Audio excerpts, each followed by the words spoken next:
these four people, what do they have in common? Andrew Tate, up there, the self-described king of toxic masculinity, who has suggested that female victims of rape bear some responsibility for being attacked, who has said that women belong in the home and referred to women as the property of men.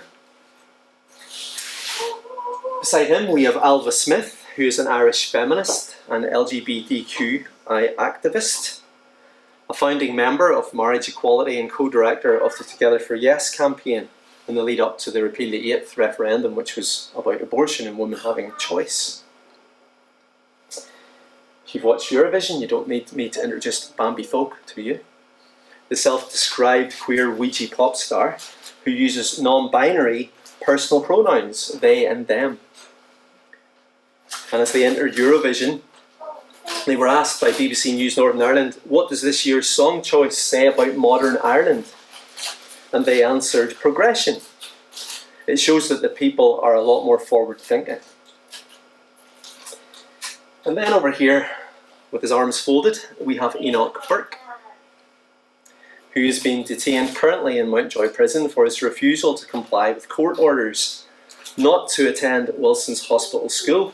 He used to be a teacher there. He was dismissed from there for what he said was standing up for his religious beliefs over transgenderism. He refused to use certain pronouns for one of the pupils. His appeal is pending, and he's frequently described in the media as an evangelical Christian. You might even say, at the moment, in the majority of people in Ireland's mind, this is the most famous evangelical Christian we have. Don't know how you would feel about that. It's not hard to spot the difference, is it? But what I want to suggest to you that all these people have something in common. They are all responding to the current question of identity, of what it means to be human, and particularly what it means in terms of gender. They've taken viewpoints that are firm about this. But let's be honest, there's much confusion and concern in this area. What does transgender identification mean for the provision of toilets in public places? How should we refer to people like Bambi Thug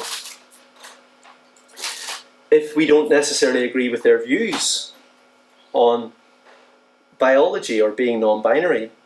Do we refer to Bambi as they or them, the preferred pronoun, and show respect for their choice to believe what they want to build relationship? Or do we challenge such a view by using the gender they were born with? At which age do you think in school it's appropriate for children to be informed about all these issues around gender, and especially about transitioning from one gender to another? There are lots of questions, there's lots of confusion. It can feel sometimes in our world at the moment like things are coming apart. When we look here, we might feel like we lack consensus and coherence or a centred story of our humanity. I think at the moment, if we look at our culture, we're more likely to feel confused than confident. Some of that creeps into us. We feel confused, maybe even not just about how we respond, but even over what we believe. What do we believe as Christians? Andrew, Alva, Bambi and Enoch are four examples of people today looking to recover a surer sense of their identity as humans. You might feel a distance from some of them, or indeed all of those people in some way. But let me start by challenging you. Don't pretend that we're not on the same journey. We need to recover our identity, each and all of us. Maybe for you it is felt in terms of gender. How can I be a man who is strong without being seen as aggressive? How might I be a woman who has a healthy balance between work and family? Maybe you're someone who is a man who gets on better with women, or you're a woman who gets on better with men. You don't feel like the manly man or the girly girl. And sometimes, maybe even for yourself, it's made you think a little bit about who you really are. But it might not be gender, but surely we know what it is to search for identity. Maybe in the approval of others, or in success at work, in the amount of money we earn, or even in our performance as parents, looking at how well our kids are doing or achieving. Each of us are all looking for a surer sense of our identity. And when we look to each of those places, they're what the Bible actually describes of as idols.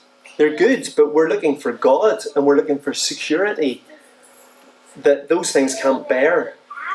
They're what American pastor and author Tim Keller famously called counterfeit gods in his book.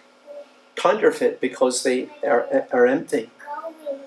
They don't fill the need for us to know God. The reality today is we live in a complex and confusing world in which there's any number of stories to inform what it means to be human, but we lack consensus. It can feel like we're divided, that things are coming apart.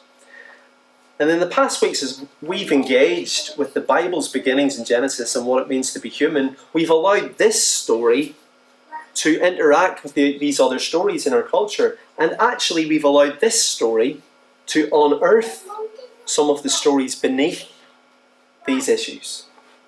So let's quickly do that this morning before we go too much further. What are the stories beneath gender identity? Well, first of all, this idea that we're coming apart. We live in a polarised world. I've already alluded to that, haven't I? That a way of seeing the world that defines ourselves not by who we are, but by who we're not. I'm not like them. Men are against women. Women are against men. Toxic masculinity over here, feminism over there. We're at war with one another. Where's the common ground and the common sense is often lacking.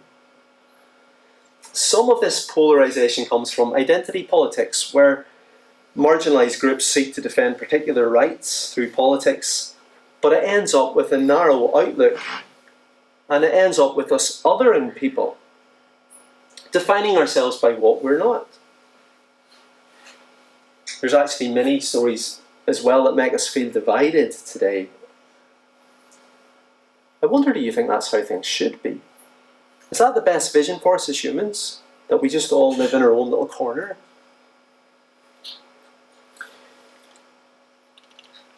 Another story underneath is a new story of self. When it comes to gender today, we have transgender ideology, which really is informed and fueled by expressive individualism, which really means that what we feel inside is most significant. And it means that we can change our biology outside, or how we identify, how we dress, even who we're attracted to. They're all options which we get to create and we get to choose for ourselves. Now, it's important to note that I'm making a distinction between transgender ideology and gender dysphoria, which is discomfort or distress caused by a mismatch between how someone feels inside, their identity, and their biological sex, which can cause people a much searching and trouble. And that is different again from being intersex, which is particularly rare and refers to a person born with a combination of male and female biological traits. There are several different conditions, often caused by chromosomal defects. So that's a small percentage. But what I'm talking about more is transgender ideology. And there have been concerns raised about this. Famously, author J.K. Rowling has stated concerns with trans activism. These included concerns which involve causes she supports, like women who are prisoners or who have survived abuse, as well as MS, which is different in men and women. And she felt that when you remove the legal definition of sex to gender, it would impact these. She also had concerns about education and safeguarding. And some of you might know some of the pushback she received from those views. And when it comes to transitioning from one sex to another, especially in teenagers, there was the high-profile concerns in closing of the Tavistock Clinic in the UK. It was launched in 1989 to help people 17 and under struggling with gender identity. But there were issues that were raised, and some of them were that it was too narrow in its approach. It failed to look at some of the wider things going on with identity around that age. And that concern seems to be growing, and people are voicing it now, aren't they? That in the teenage years, let's say, whenever identity is under question, when you're finding our way, maybe you remember what it was like, however long ago it was, but when you're an adolescent, you're searching for your identity. There's common questions that come there. You can be troubled a little bit in searching for that. But there's a concern that if we rush to seeing it as a gender identity issue and treating it with puberty blockers or even with surgery, that we're masking other things underneath. There's been concerns raised. But let me give you another story that lies underneath gender. With the rise of transgenderism, there's been some who've doubled down on what seems to be the old story of religious moralism in Ireland. To say, okay, that's wrong, we're right. And to take a pen and to draw a line and say, these people are outside and we are inside. Here's the code of behaviour. So when you don't shape up to this in your behaviour and belief, you're shamed and you're judged. Those on the inside are morally superior. I think we see some of that in the story of Enoch Burke, who won't like being compared to Catholic moralism, but I think there are many shared traits there. And in fact, there are many traits here shared by the LGBTQI+ movement. They might look very different from old religious Ireland in one sense, but in another sense it's operating on just the same rules. Who's in and who's out. Kathleen Stock, who is the co-director of the Lesbian Project, writes in the Times, I think in the UK, Times newspaper, and she says, "Pride is an increasingly empty religion, and I'm flying the flag for the heretics." She says this, "The Catholic Church has fewer days of obligation than the modern LGBTQI+ movement, and is actually a lot less guilt-tripping." She's calling it a new religion that is in some way shaming others. So with these stories underneath gender and some concerns beneath them, let me invite you today to consider a better story. To make space to at least consider the story of the Christian worldview that we find in its beginnings in Genesis 1-3. Originally written as an alternative story, a better story than the other stories at the time, and it still offers us a beautiful difference today. We begin in Genesis 1, where we find that this world is a work of an artist. Designed by a skilled architect, and given shape and filled by a master artist, with a variety of colour and life in abundance. That's the story we read this morning in Genesis 1. And humans are the crowning glory of this work of art, being marked with the image and the likeness of the Creator himself. Made in God's image. In Genesis 2 we read a parallel account where the artist is more on the ground now, not overlooking his work, but down with his hands on, like a potter. He takes from the clay and he moulds and he breathes life and animates Adam. And then he crafts a companion for him from his own flesh and bones. The world is a work of art that is very good. Good in the eyes, not just of the one who created it, but the creatures. We have an artist, the one who created us as humans, made us male and female. We read in Genesis 1:27, God created mankind in his own image. In the image of God he created them. Male and female he created them. Now this sits in the wider sweep of chapter 1, where we read of how the artist or architect has drawn lines. He's taken lines in which he has defined and differentiated the beauty in this world between day and night, sky and sea, sea and land. And then he fills them with fish in the sea, birds in the air, beasts on the ground, each after their kind. And so in some ways the world is filled with this diversity, with this variety, this beauty, this multicoloured aspect. But it also has definition and similarity, which make it work and hold together. There's a difference, a beautiful difference in the humans he has made, which fits with the world he has made. They also made the same, we read. Not just different, but they're also the same. The two work together. God created mankind, or humans, all of us, in his own image, male and female. He has given all of us dignity and honour. They're also given the same role in verse 26 of Genesis 1 to rule over this world. In verse 28, their difference was to come together so that they could be fruitful and increase in number, fill the earth and subdue it. They're different, they're the same, and together. This beautiful difference, it also shows the likeness of the Creator himself.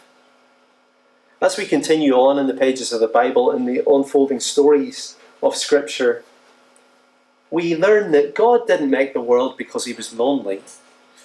God didn't need someone to love him, because love existed between the Father, the Son, and the Spirit in eternity.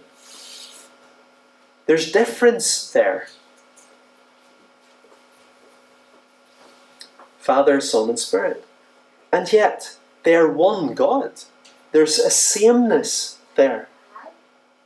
And they work together, bounded together in love. So gender reflects not just some of the beauty in the wider world that we live in, but the one who actually made us. It shows some of our difference, our sameness, and our togetherness. This is beauty and art. These same themes you'll find in chapter 2. We find the man alone, and it's not good, so God makes a helper suitable for him, or a companion for him, in chapter 2 verse 18. And God takes from his side, from his rib, to make the woman, and Adam praises her. Bone of my bones and flesh of my flesh, she shall be called woman, for she was taken out of man. We're the same, Adam sings. Man and woman, we're the same. And yet, that word for helper, suitable, means, we thought last week about it, didn't we? It means a helper against, or according to, the opposite of. A counterpart. Someone complementary to. Just like the whole of creation in chapter 1. This and that together. Working. And they are to be together. She is to be his helper. Now, I don't think that lands well in our ears. Some of the women in the room might speak to me about this as well. I think it almost sounds patronising when we hear it initially. Oh, the woman's created to be a helper. Isn't that lovely? Like when my kids are out with me, when they're maybe younger, and someone says, oh, you've got a little helper with you today. Did you know that God is named as helper in the Bible? That our great God is a helper. Woman being made as a helper, or someone to help, is someone who the man needs. We each need others. We're made for relationship. So they're together, and we read that at the end of the chapter, Genesis chapter 2. In verse 24, there's the foundation of marriage, that they're united as man and wife. They're together. There's beauty in being different, in being the same, and yet being together. That difference today, let me suggest, is smoothed away in the search of equality that emphasises the sameness but loses some of the difference. But some people note it still. Simon Baron-Cohen, who's a leading psychologist, has written a book in which he presents his research. That research shows that female type brains are better at empathising and communicating, while male brains are stronger at understanding and building systems, Not just computers and machinery, but abstract systems such as politics and music. Now, I know I'm ruffling a few feathers probably. I am not saying that all men are this and all women are that. But what I am saying is there's research that suggests, and there's a story here to say, that men and women are different. We are different. And there's a beauty to that, actually. The big story of how we start in Genesis is that our identity is created by God. We're made to be like Him. We are His work of art. And yet, how did we end up here? How are we so confused, so troubled within and so divided? Well, we're desperately in need of restoration. For this world is coming apart. And that's the story of Genesis 3 that we read, isn't it? God is good, but we haven't trusted that. We've listened to lies that make Him out to be a killjoy and encourage us to do our own thing. Make our own way, create our own identity. And that's what Adam and Eve do. They don't listen to His good design. They decide that, no, let's take from the tree of the knowledge of good and evil. Let's not only break that law, but they want to make the law for themselves. To create an identity apart from God. And they end up distance from each other and distance from God because of it. The fallout is immense. And we feel it still. Particularly when it comes to men and women. The woman in verse 16 of Genesis 3, we read, "Your desire will be for your husband, he will rule over you." There's a power struggle in which the woman seeks to undermine the man, but the man seeks to domineer over the woman. Rather than trusting one another and their difference working together, it drives them apart and actually ends up being brought to bear in unhelpful and unhealthy ways. They're struggling and fighting. But we're not just coming apart in terms of relationships in the world, we're coming apart in terms of our own identity. What we read here is it's really the fallout that's still felt with us. So we're born into a broken world. We suffer now as humans. It's part of our story from disaster and disease and death. The world still contains some of that bright beauty, but it's dulled, isn't it? It's like a work of art that's been somewhat defaced. It's in need of restoration. This speaks to our weakness and brokenness as humans, actually. To the inner turmoil we might experience with mental health or with issues of identity, including with gender or gender dysphoria, to know that that's a real and felt thing, that we might be coming apart within ourselves. But what we also have in this part of the story, this coming apart, is a warning for us. That when we try and create as humans an identity and a design apart from God, we're taking on a burden that we were never meant to bear. You weren't meant to create your own identity. We're putting ourselves in God's place. And we're missing the fact that we are made actually in God's image already. We don't have to grasp to try and be like Him. He's put His image on us. He values us and He cares for us. Each of us knows something of what it is to live out of shape with the way things were meant to be, to lose sight of God and others and ourselves, to lose our identity in some way or to come apart. Part of the good news of this story is that as we grow to get to know Jesus better, we're transformed through the renewing of our minds and our hearts, so that our identity is formed, that we become more who we're created to be, including what it means to be a man or a woman, or indeed a human in the image of God, as we look to Jesus. This is the beautiful difference that the Christian worldview speaks of. So our identity is not self-created, but God-created. Our identity is also not self-restored, but God-restored. And that takes a weight off us. And our hope is in Jesus and in His good news for all of us as humans. For Andrews and Alvis, for Bambis, for Enochs, for Collins, for Edwards, for Ali's, for Sarah's, For you and for me, this is good news. For all of us to be restored. Made as a work of art, coming apart, and yet put together again by Jesus. Where might we see this beautiful difference displayed today? Well, in families, for a start. Where men and women might play to their strengths and allow their differences to come together for good. There's a freedom to be who you are, but also a responsibility to pay attention to someone else, to the difference of your partner, to the other. I think it's significant in New Testament letters that husbands are often told to love their wives and not be harsh with them. Your wife is looking for love. Wives are often told to submit to their husbands or to trust them or to respect them. Your husband is looking for respect. It's slightly different, men and women there. The togetherness and union in a marriage of beautiful difference models something of Jesus and his church, we read in Ephesians 5, wonderfully and mysteriously.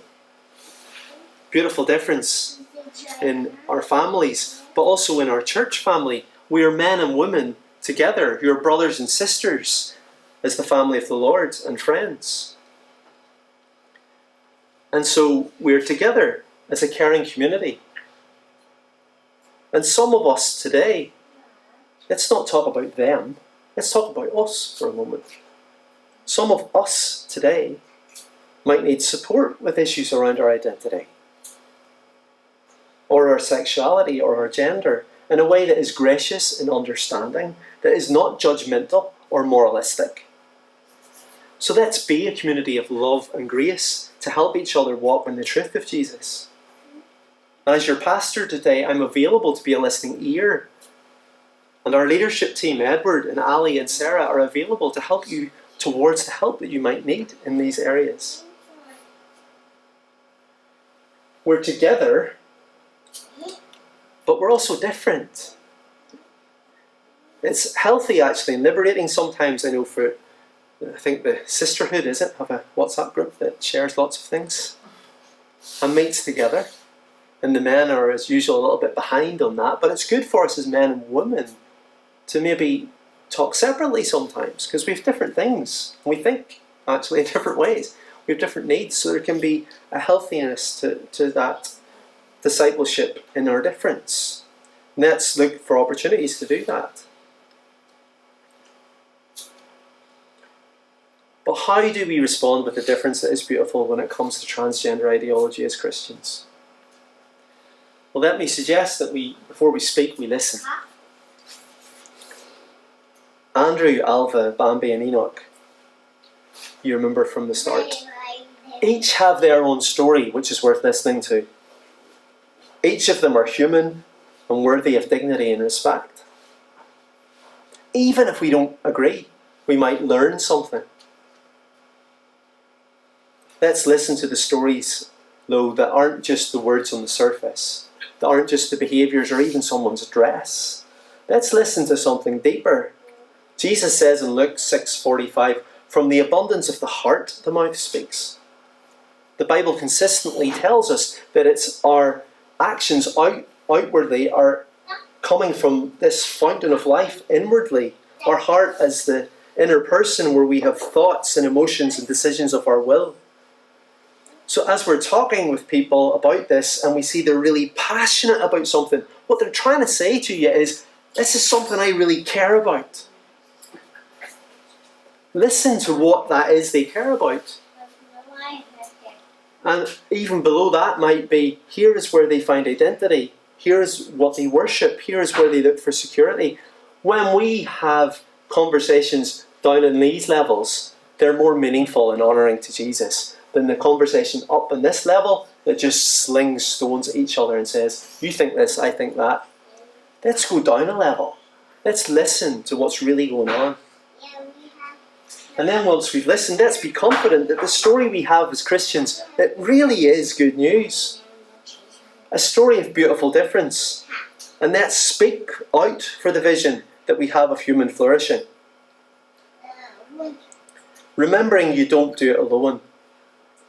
When you've got decisions to make, or you're finding yourself in a debate with someone, maybe in your workplace or over schooling, involve the wisdom and prayer of your church family. We're here for each other. We don't walk alone. But let's recognise sometimes what's before us needs different postures in different places. If you feel your children need protecting and how they're being treated because they have a Christian viewpoint in school, or how they're being taught, that posture is going to be different than the one you adopt to a friend who you're building a relationship with, who is transgender. There's a different posture. Do you get me? One is a little bit more protective and it's going to have to be a bit stronger and vocal. The other maybe is more alongside and build relationship. But let's speak with confidence and be equipped in this area. Let's be willing to learn.